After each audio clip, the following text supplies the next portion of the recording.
muito novo, a gente acabou, a professora fechou os antibacterianos e hoje a gente vai começar a falar um pouquinho sobre um outro micro-organismo bastante importante na fisiologia médica, que é o fungo.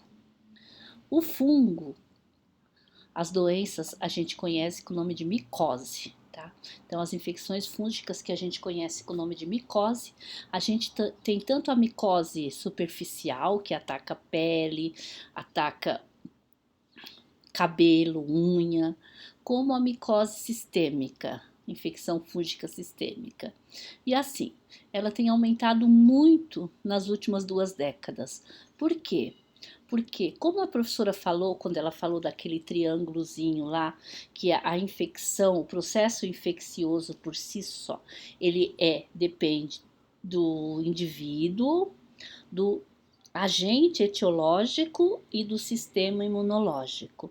Então, para a gente ter uma infecção por fungo, a gente precisa ele precisa ganhar a briga com o nosso sistema imunológico, porque o nosso sistema imunológico ele existe para nos proteger contra as infecções e o nosso sistema imunológico vai combater o fungo, mantendo ele numa quantidade não suficiente para causar doença. Então, nós temos, assim como a gente tem bactéria, a gente tem diversos fungos que convivem normalmente com a gente, que sobrevive no nosso organismo sem nos causar doenças, tá? Então, voltando sempre, nem todo micro-organismo fungo, ele é do mal, tá? Assim como nem toda bactéria era do mal. E eu costumo brincar, eu falei para você já da outra vez, que eu adoro fungo. Por que eu adoro fungo?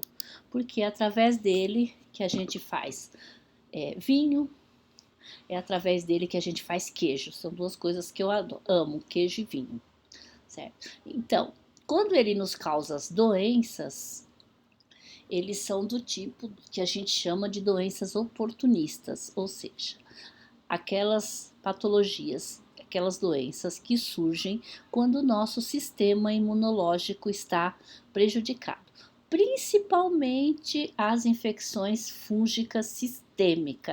A infecção fúngica sistêmica, ela está sempre associada à imunossupressão.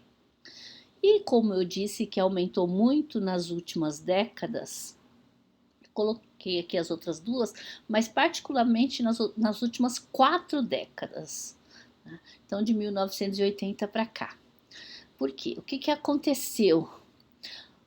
Aconteceu toda uma tecnologia dentro da área médica. Então a gente tem mais transplante de órgão, a gente tem tratamento do câncer com as quimioterapias para os tumores sólidos e a gente tem principalmente os pacientes infectados com HIV.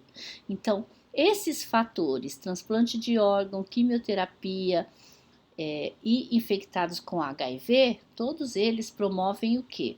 Uma imunossupressão. O transplante de órgão, porque depois que eu tenho um órgão transplantado, eu passo a ser usuário de imunossupressor. A quimioterapia, porque o paciente também ela tem uma ação imunossupressora. E os portadores de HIV, o vírus já é o vírus da imunodeficiência humana. Então, todas essas pessoas que passaram por esses procedimentos ou que estão infectados com HIV, eles têm um risco maior de desenvolver infecção fúngica. Por quê? Porque eles têm baixa imunidade. E assim, antigamente a gente tratava as infecções fúngicas, mas as infecções fúngicas superficiais. Então, a gente tinha um único antifúngico no hospital para tratar infecção fúngica sistêmica. A gente não tinha muito o hábito de tratar a infecção fúngica sistêmica. Tanto é que quando começaram a aparecer os primeiros casos de pneumonia associado ao HIV, que eles até no início o HIV surgiu lá em São Francisco, e os médicos eles não sabiam como tratar, porque eles tratavam com antibacteriano. E era uma pneumonia que era causada por fungo e não por bactéria. E os antibacterianos não tinham ação, não resolvia este problema. Tá? E junto não só com essa pneumonia, começou a surgir outras infecções fúngicas abrangentes e a gente não tinha muita opção de tratamento. Então, de 1980 para cá, foi onde a gente começou a evoluir e tem vários antifúngicos para o tratamento sistêmicos que vieram para o mercado a partir de 1980. Tem um outro problema com o fungo. A célula do fungo, ela é do tipo eucarioto. O que significa? Que a célula, ela é parecida com a minha célula. A minha célula também é eucarioto, que é aquela que apresenta a membrana do núcleo, a carioteca. Então, elas têm carioteca. A bactéria não tinha carioteca. Elas têm uma parede celular, mas é uma parede celular diferente da parede celular bacteriana. É uma parede celular rígida que tem uma substância chamada quitina. Eu não vou fazer piadinha aqui, porque quando eu lembro de quitina que eu vou dar aula, eu sempre lembro de camarão e de barata. Então, é aquela substância que faz o crack. Tanto como você mastiga a casquinha do camarão, como quando você pisa na barata. Então, tanto o camarão, a barata e o fungo têm quitina na sua estrutura química, que dá a rigidez. Então, fica um pouco mais difícil de tratar por conta disso. O bom é que elas têm membranas celulares contendo uma gordurinha chamada ergosterol, que é diferente do nosso colesterol. Então, é uma das seletividades do fungo, mas mesmo assim é pouco seletivo. Então os medicamentos para o tratamento das infecções fúngicas, eles são muito mais tóxicos do que os fármacos antibacterianos. O tratamento das infecções fúngicas, ele é muito mais demorado do que o tratamento de uma infecção bacteriana. Para vocês terem uma ideia, normalmente para tratar uma infecção bacteriana, a gente usa o fármaco de 7 a 14 dias. Para tratar uma infecção fúngica, a gente pode usar um fármaco até 6 meses de tratamento. Vocês sabem disso. Provavelmente vocês já usaram para tentar. E às vezes nem resolve os 6 meses de tratamento. Tá? Então, são introdução aos antifúngicos. Então, já que a gente está falando de antifúngico, a gente vai mostrar como a gente fez lá nos antibacterianos. A gente vai mostrar uma imagem de uma célula fúngica grande. Então, o que a gente tem na célula fúngica? A gente tem aqui a parede celular, a gente tem a membrana celular, que é essa partezinha cinza aqui. Aqui dentro tá o núcleo, olha que bonitinho, o núcleo organizado, tá? Porque ele é eucarioto. Tá? O material genético, o DNA dentro do núcleo. E aqui a gente tem o retículo endoplasmático, que produz aquele ergosterol que serve aqui na formação da membrana celular. Então, por que é importante a gente conhecer essa estrutura? Os nossos fármacos quimioterápicos, eles vão agir nessa estrutura. Isso aqui, gente, é um fuso mitótico. A maioria dos micro-organismos, eles se dividem por um processo chamado mitose, mitose-meiose, tá? Então, esse aqui é uma parte da mitose, da divisão celular. Por que a gente está mostrando tudo aqui? Porque aqui neste pequeno, nessa folha, estão todos os antifúngicos que a gente vai trabalhar. Lembra da bactéria gigante? Aqui a gente tem o fungo gigante. Então, a gente tem um grupo de antifúngicos que vão agir na membrana. A gente tem um grupo de antifúngicos mais recentes que vão agir na parede celular do fungo. A gente tem antifúngicos que vão agir na mitose. A gente tem que vai agir no DNA. E a gente tem o que vai agir na síntese desse ergosterol, que é a gordurinha que eu falei que tem aqui na membrana do fungo, tá? Então, vou trabalhar também na síntese do ergosterol. Bom, o que seria um antifúngico ideal? É o que todo mundo sonha, né? Um fármaco ideal. Ele teria que ser uma toxicidade seletiva, o que a gente já viu que é um pouco complicado, já que eles têm uma estrutura celular que lembra um pouco a nossa estrutura celular. Tá? Se eu tivesse mais toxicidade seletiva, eu teria menos efeitos colaterais. E a professora já falou adiantadamente que os antifúngicos, eles apresentam muitos efeitos colaterais. Por quê? Porque eles não têm muita toxicidade seletiva. O ideal seria que ele atingisse todos os fungos, todos. Que fungo, assim como bactéria, tem de diversos tipos. A gente tem, como eu falei, os fungos que são utilizados na nossa alimentação. A gente tem um fungo grande que vocês comem, né? Que é o champignon, por exemplo. A gente tem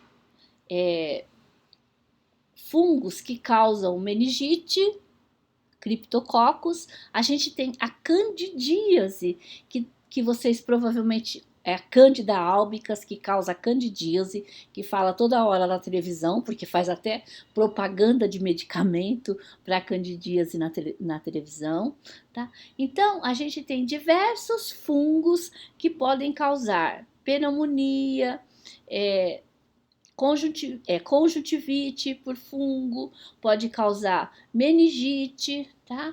E pode causar qualquer infecção sistêmica por fungo, com fungos diferentes. O mais comum de todos é a Candida albicans, tá? Mas não é só ela. Bom, a gente está falando do antifúngico ideal, então amplo que ele agisse em todos esses fungos patogênicos, que eles não permitam a seleção de amostras resistentes, tá? Isso também porque mesmo o tratamento com antifúngico, ele pode, se eu não utilizar corretamente, eu posso criar, claro, uma cultura de fungo que seja resistente àquele medicamento.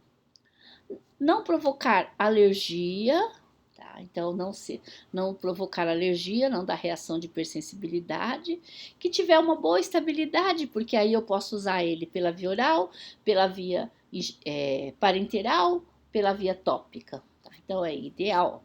Boa farmacocinética, ou seja, que fosse absorvido, distribuído, metabolizado e excretado.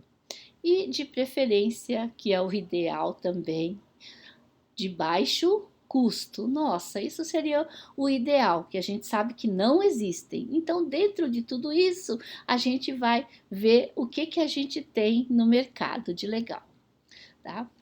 Aqui eu coloquei para vocês uma classificação dos antifúngicos por grupamento químico. E depois, durante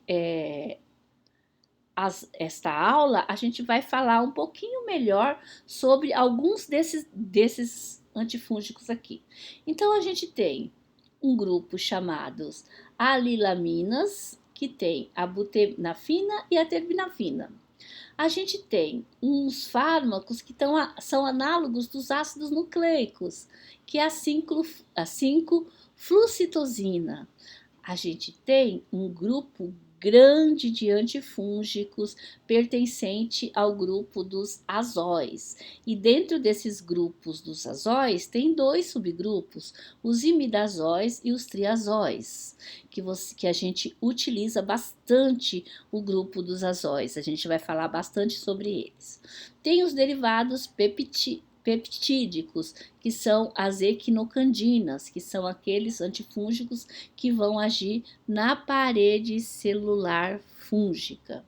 Tem os derivados da morfolina, olha que nome bonito, né?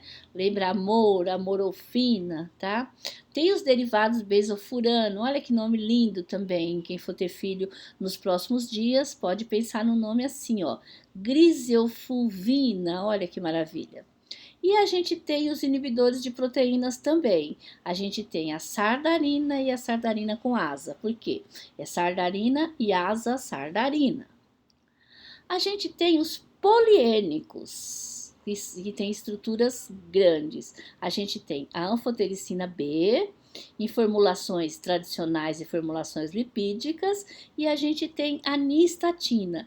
Então, a gente vai falar um pouquinho sobre, a gente vai falar um pouquinho mais sobre a anfotericina B e nistatina, um pouquinho a mais sobre os azóis, vai citar a terbinafina, flucitosina e vai falar sobre equinocandinas e a grisofulvina, porque ela é muito interessante, apesar da gente não utilizar muito mais. Bom, então, começando, o primeiro antifúngico que surgiu no mercado foram os polienos. Como eu já disse, na década de 50 é que eles foram lançados no mercado. E a gente vai começar falando da polimixina B. Desculpa, gente, polimixina não. Polimixina B é um antibiótico que, por sinal, a professora não falou nele, mas depois eu vou falar dele um pouquinho, mas ele é um antibacteriano. Esse aqui é anfotericina B. Anfotericina B. Mecanismo de ação. Então, aí a gente volta lá no nosso desenho de novo. A professora adora isso, tá? Então, mecanismo de ação. Deixa eu diminuir aqui que dá para ver melhor, tá? Então, anfotericina B. Vamos voltar aqui, design, vamos diminuir aqui o desenho, porque este daqui tem que ficar do tamanho padrão para a gente enxergar direito. Aqui, agora sim eu posso aumentar ele. Apresentação, aumentando. Aqui, ficou melhor para ver, né? Então, a gente tem, opa, a gente tem aqui, cadê a anfotericina B? Que, aqui, ó, anfotericina B, os polienos, anfotericina B, então ele vai agir o que? Na membrana plasmática, aqui, ó. Ele vai inibir a formação da membrana celular, fúngica. Então, vamos lá. Vamos ver se é isso que está falando lá, né? Ó, ligam-se ao ergosterol, que é uma gordurinha que tem na membrana das células fúngicas. Então, ele vai se ligar e vai inibir a formação da membrana. Então, ninguém vive sem membrana. Logo, eles são fungicidas, com certa especificidade. Certa, gente, vai até a página 2. Por quê? A gente tem no nosso organismo uma gordurinha chamada colesterol. E o colesterol, ele é um pouco parecido com o ergosterol, certo? Tá? Então, se liga ao ergosterol, que está presente nas membranas das células fúngicas, inibindo assim a formação dessas membranas, e aí os fungos morrem. Se eles morrem, assim como a gente falou de bacteriostático, aqui no caso não é bactéria, é fungo, então eles são fungicidas. O anfotericina B vocês vão encontrar se vocês forem fazer estágio nos hospitais, lá tem anfotericina B, ele fica na farmácia. Ele pode, lá é de uso injetável, mas existe também a anfotericina B de uso local. E a anfotericina B injetável, ela tem duas formulações. Ela tem uma formulação que a gente chama de tradicional, onde eu tenho um liofilizado de anfotericina B, só anfotericina B que eu coloco água, dissolvo e administro no paciente. E eu tenho umas formulações que já vem pronta, são umas formulações que são dissolvidas em gorduras, em lipídios. Na verdade, ai professora, mas você falou aqui pra gente que não pode administrar gordura na veia, não pode mesmo.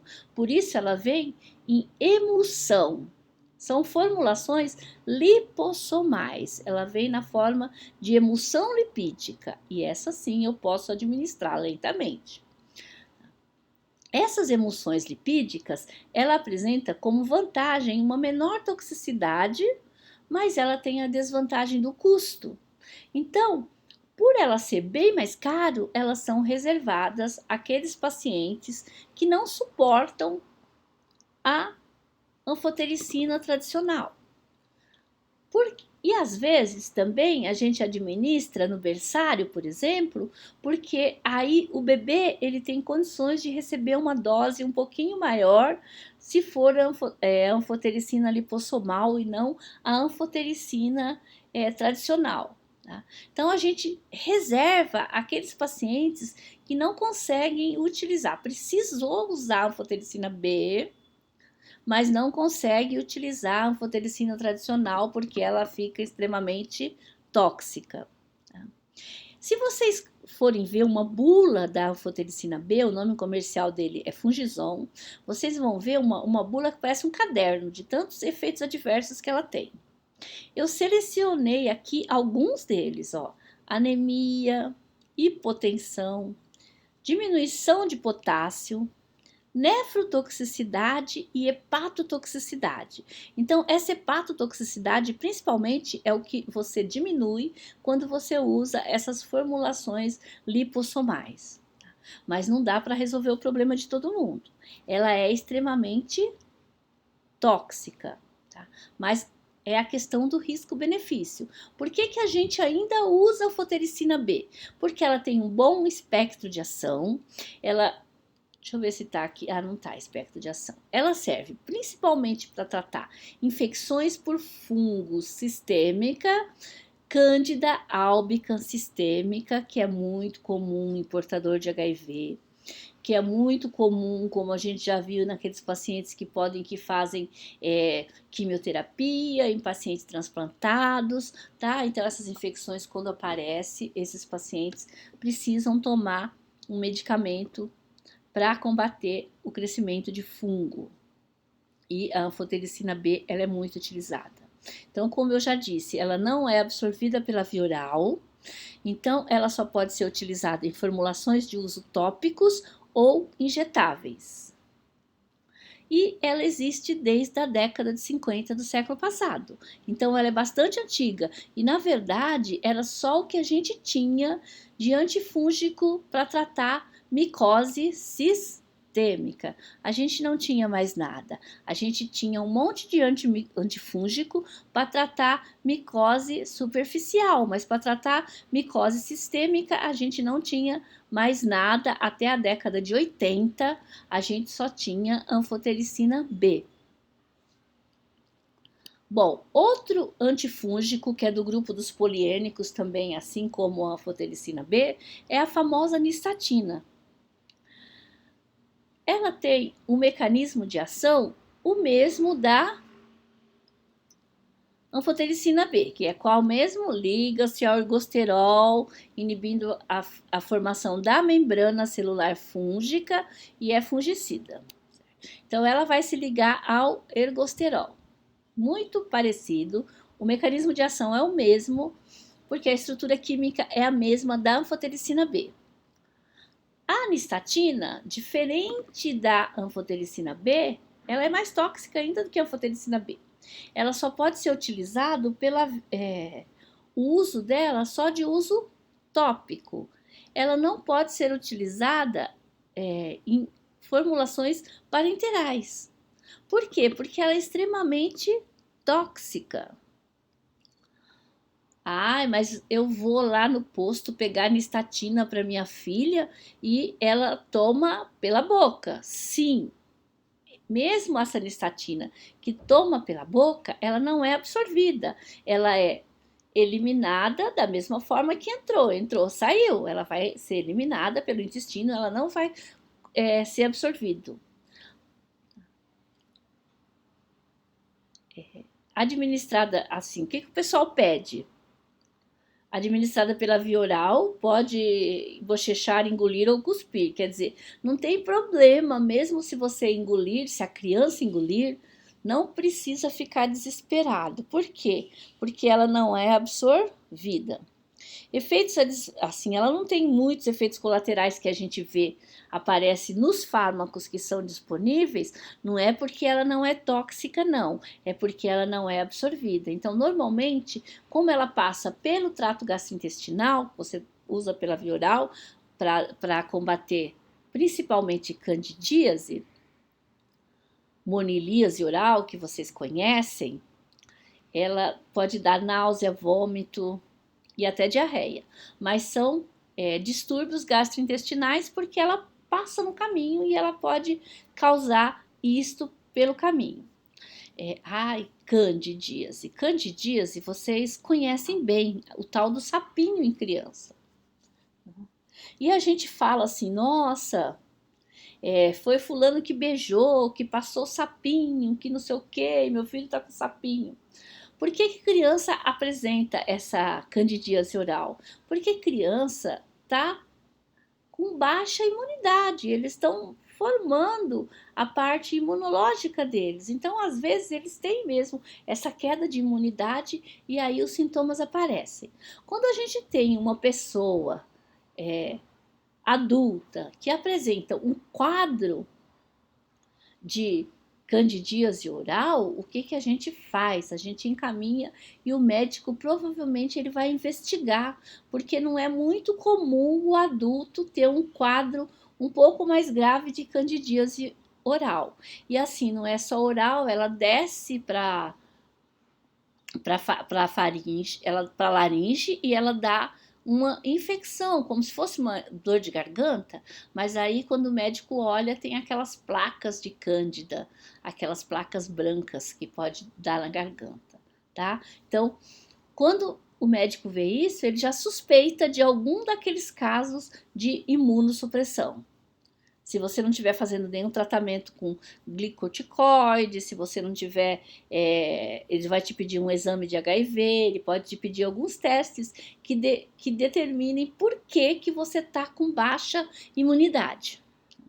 Além disso, a nistatina, vocês vão dispensar ela se vocês forem trabalhar no programa de DST-AIDS ou mesmo na unidade básica de saúde. O pessoal do DST-AIDS, como eles têm essas infecções fúngicas de repetição, eles costumam utilizar a nistatina como profilático.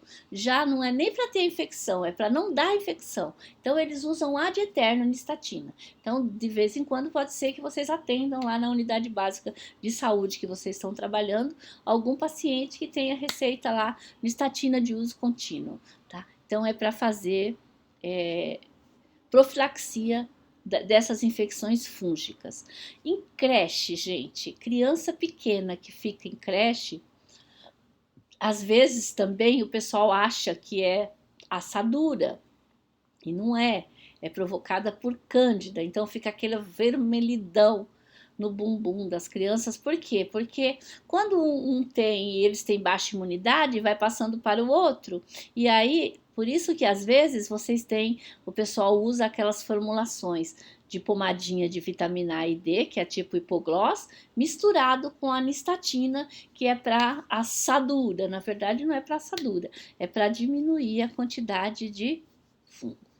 A gente tem também, então, as mulheres têm candidíase, tá? Que é, assim, é uma doença que aparece com muita frequência. Por quê? Vai depender, a gente tem uma quantidade X de Candida albicans que convive bem com a gente, como eu já disse. Mas, de repente, por algum descuido do meu sistema imunológico, esta quantidade, ela aumenta. Então, quando essa quantidade aumenta,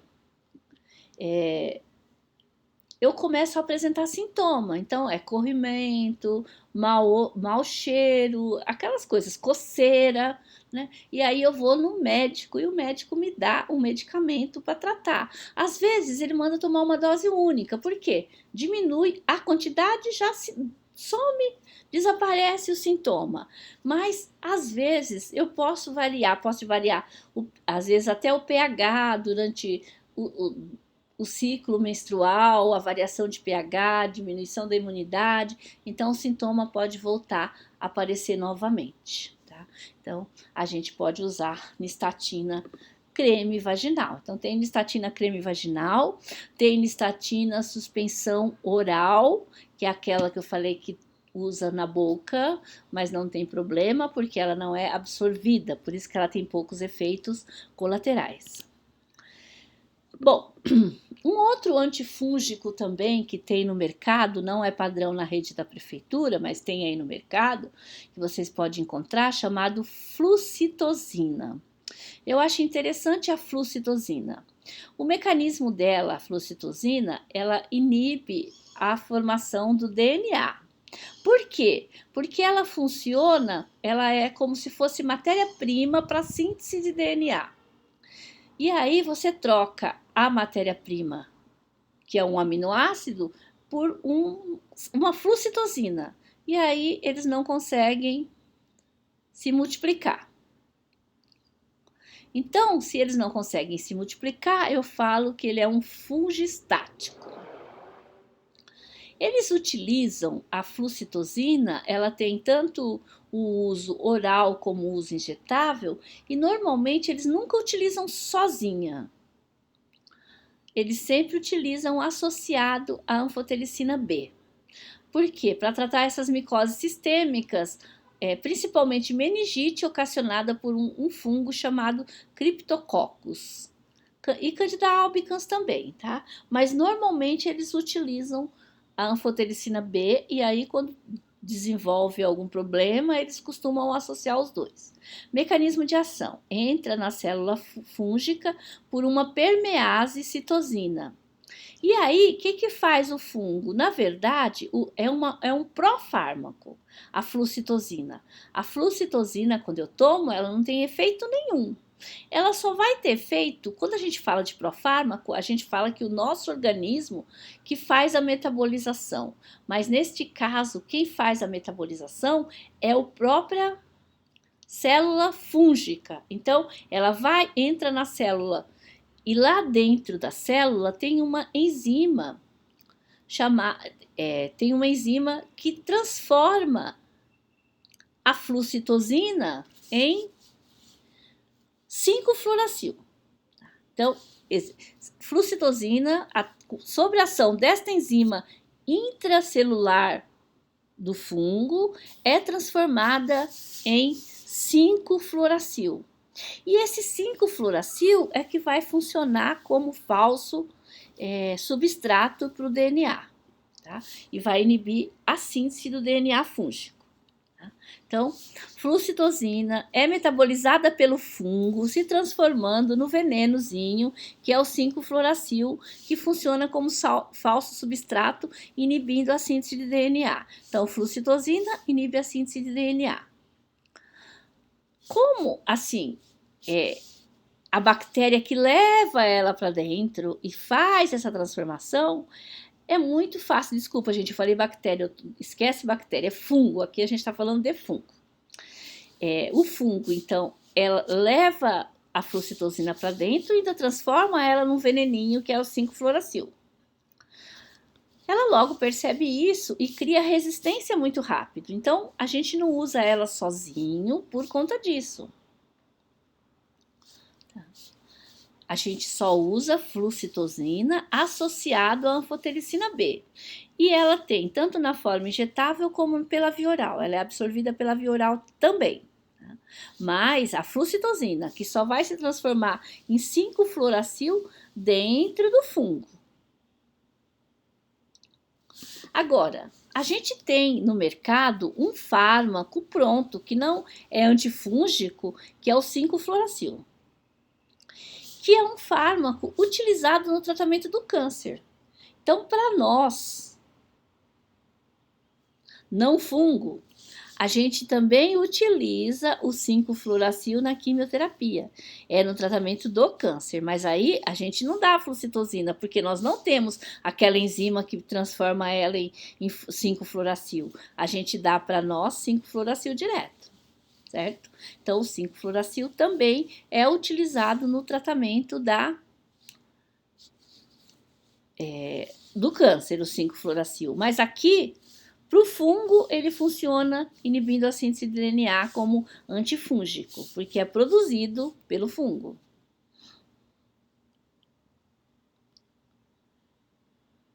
Os azóis, eu vou deixar para um próximo vídeo. Por quê? Porque a gente começa a falar de um fármaco que é muito utilizado, que vocês conhecem, e que hoje em dia, basicamente, eles ocupam.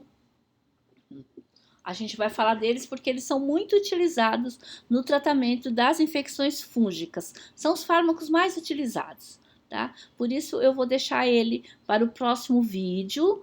Então a gente vai ter 2 vídeos de antifúngicos, tá? Para vocês ver, e até a próxima aula, e obrigado por assistirem o vídeo da professora Neide.